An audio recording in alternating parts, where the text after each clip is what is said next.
Jelang sidang peninjauan kembali Saka Tatal esok, muncul sejumlah masalah lain yang mengiringi pengungkapan kasus pembunuhan Vina dan Eki. Dari mulai pernyataan Dede sebagai saksi yang dipaksa memberikan pernyataan palsu hingga Ibtu Rudiana yang melayangkan somasi. Namun sebenarnya inti dari kasus ini yaitu mengungkapkan siapa pembunuh Vina dan Eki belum juga terungkap. Malam hari ini kita akan membahasnya lebih dalam bersama psikolog forensik Reza Indragiri. Selamat malam Mas Reza, terima kasih atas waktunya. Selamat malam, Mbak Ayu. Baik, Mas Reza, kalau kita melihat rentetan bergulirnya kasus Vina dan juga Eki, esok adalah sidang peninjauan kembali atau PK dari Saka Tatal. Kemudian kalau kita masih mengingat beberapa waktu lalu pra-peradilan Peggy Setiawan yang juga kita sama-sama tahu ini menyita perhatian publik begitu luas. Kemudian ada lagi, ini baru saja terjadi somasi yang dilayangkan oleh Ibtu Rudiana. Tapi sebenarnya inti dari kasus ini yaitu tersangka pembunuhan Vina dan Eki hingga saat ini juga belum menemukan titik terang. Mengapa seakan-akan kasus ini sangat rumit seperti benang kusut yang kita belum tahu di mana ini ujungnya? Jawabannya adalah karena ini adalah salah satu potret penegakan hukum atau pengungkapan fakta yang terlalu mengandalkan pada pencarian keterangan. Baik keterangan dari saksi maupun keterangan tersangka. Dan pada saat yang sama menihilkan adanya bukti-bukti saintifik yang semestinya mendukung otoritas penegakan hukum untuk memastikan sesungguhnya apakah ada pembunuhan dalam peristiwa ini. Dan yang kedua, apakah ada, ruda paksa yang dilakukan terhadap korban. Baik, Mas Reza, saya ingin pendapat Anda terkait dengan asumsi publik yang semakin meluas di masyarakat. Apakah menurut Anda rumitnya kasus pembunuhan Vina dan juga Eki ini memang sebenarnya disengaja ada setting dari pihak-pihak tertentu yang memiliki wewenang seperti itu atau sebenarnya memang ini adalah potret dari bagaimana bobroknya untuk pengungkapan kasus kriminal di Indonesia? Ya lagi saya tidak mau gegabah langsung berasumsi bahwa kedua korban meninggal akibat pembunuhan. Sehingga saya kurang sepakat apabila kita berdiskusi dengan menggunakan diksi peristiwa pembunuhan. Justru itu merupakan salah satu hal yang sejak awal saya pertanyakan, yaitu saya tandaskan kembali, benarkah kedua korban meninggal akibat pembunuhan ataukah justru akibat hal lainnya.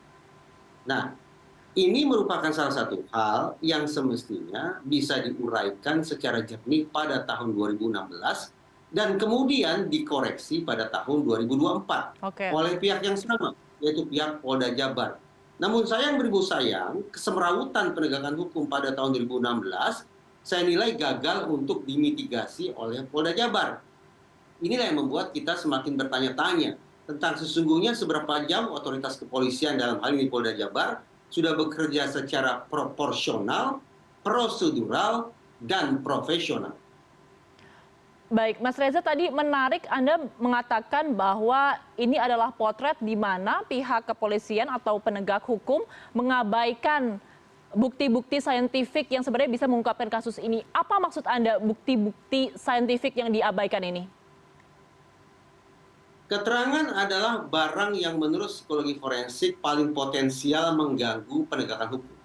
Paling potensial merusak pengungkapan fakta. Oleh karena itu, alih-alih berfokus pada mencari keterangan, pihak penegak hukum semestinya berfokus pada melakukan uji terhadap bukti-bukti saintifik. Pada aspek ini, harus saya katakan, kesalahan fatal terjadi. Bahkan sejujurnya ini bukan hanya penilaian saya pribadi, bahkan seorang Kapolri pun sudah menyampaikan testimoni sekaligus otokritik bahwa pada tahun 2016 ternyata Polda Jabar tidak berdisiplin mengungkap kasus Cirebon dengan melakukan pengungkapan terhadap bukti-bukti saintifik. Bukti saintifiknya apa, Mas Reza, yang harusnya sebenarnya diungkapkan? Misalnya, ketika ditemukan adanya sperma pada tubuh almarhumah, harus dicari tahu itu sperma siapa. Tapi ternyata langsung saja dinarasikan bahwa ini merupakan bukti adanya ruda paksa. Padahal sperma tidak serta-merta muncul akibat aktivitas seksual yang dipaksakan atau ruda paksa, tapi juga sperma bisa muncul akibat adanya aktivitas seksual yang konsensual atau mau sama mau. Pertama. Yang kedua, ketika disebutlah bahwa kedua korban ini dilaporkan oleh Ibtu Rudiana meninggal akibat luka tusuk, maka saya bertanya-tanya, di mana gerangan luka tusuk itu berada? apakah ada senjata samurai panjang, samurai pendek yang juga disebut-sebut dipakai untuk menusuk kedua korban? Kalau senjata itu ada, adakah bercak darah korban di situ? Dan demikian pula, tertinggalkah sidik jari pelaku di situ? Ini hal-hal yang tidak terjawab.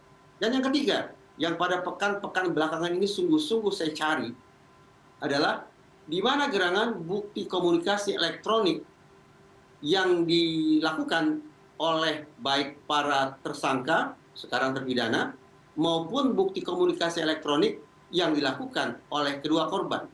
Kenapa pertanyaan yang ini menjadi sangat penting?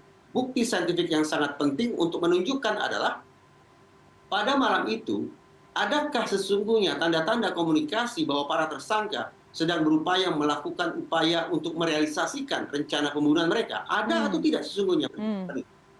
Demikian pula terhadap gawai kedua korban. Adakah gelagat komunikasi yang menunjukkan bahwa mereka dalam kondisi gelisah, takut, dikejar-kejar orang, berusaha menyelamatkan diri, dan seterusnya, dan seterusnya. Perkiraan saya, bukti komunikasi elektronik ini dengan serinci-rincinya sudah ada.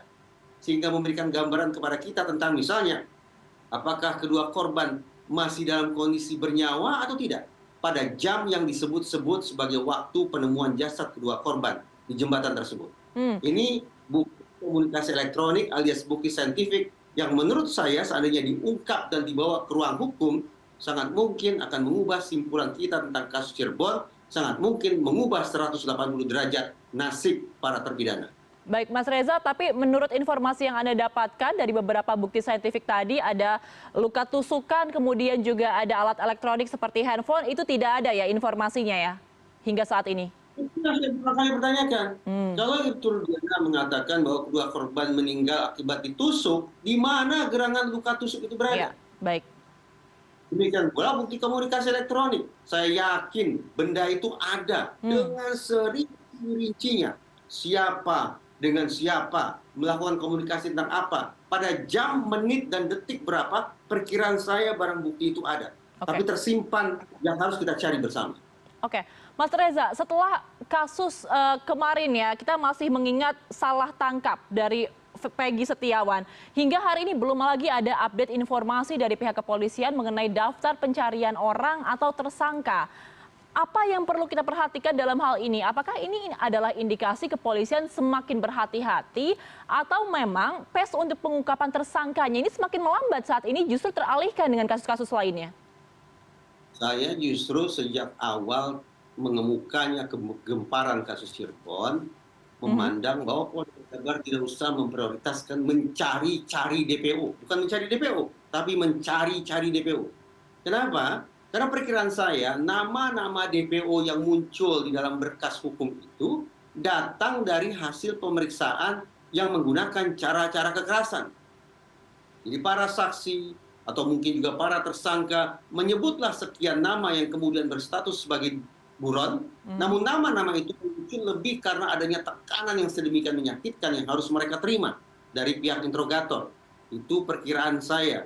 Nah, kalau kemudian nama-nama itu muncul sekonyong-konyong akibat adanya tindakan kekerasan yang dikenakan kepada para terperiksa, maka sekali lagi, apa gunanya kita memprioritaskan diri mencari-cari DPO? Justru melakukan eksaminasi ke hulu guna menguji ulang, mengungkap maksimal bukti-bukti saintifik terkait kasus ini.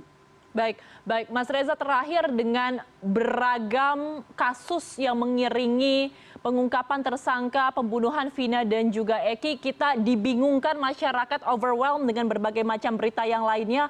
Bagaimana caranya supaya kita tetap fokus terhadap pengungkapan fakta? Sebenarnya siapa yang membunuh Vina dan Eki? Apa yang harus dilakukan? Lagi saya tidak bersepakat dengan penggunaan narasi siapa yang membunuh Vina dan Eki. Siapa yang menyebabkan kematian Vina dan Eki? Pertanyaan itu lebih membuka ruang bagi adanya kerja-kerja saintifik yang lebih bisa dipertanggungjawabkan. Menurut saya, eksaminasi bisa dilakukan baik secara dependent oleh Polri sendiri. Bisa juga dilakukan secara interdependent, Polri dan otoritas penegakan hukum lainnya. Bisa juga dilakukan secara independen oleh pihak-pihak yang merepresentasikan masyarakat. Bisa oleh media misalnya. Tetapi menurut saya, eksaminasi yang paling ideal dalam kasus ini mengingat sudah pupusnya kepercayaan publik terhadap otoritas kepolisian, dalam hal ini Polda Jabar dalam mengungkap kasus Cirebon, maka yang paling ideal adalah menurut saya menarik penanganan kasus ini dari level Polda Jabar ke Mabes Polri dan diberikan ruang kepada publik, representasi masyarakat untuk ikut mendampingi, membersamai Mabes Polri melakukan eksaminasi ke titik hulu. Mudah-mudahan dengan pendekatan ini akan ditemukan adanya novum yang justru disodorkan oleh pihak kepolisian bagi bergulirnya PK. Ini merupakan cara yang paling indah, cara yang paling ideal yang menghindarkan semua pihak dari kesan dipermalukan sekiranya putusan PK nantinya adalah membalik status para terpidana menjadi manusia merdeka. Baik, kita akan terus mengawal bagaimana jalannya sidang kasus pengungkapan Vina dan juga Eki, dan juga pastinya esok kita akan melihat bersama bagaimana jalannya sidang peninjauan kembali dari Saka Tatal. Terima kasih telah bergabung bersama kami. Ada psikolog forensik Mas Reza Indragiri. Selamat malam, Mas, sehat selalu.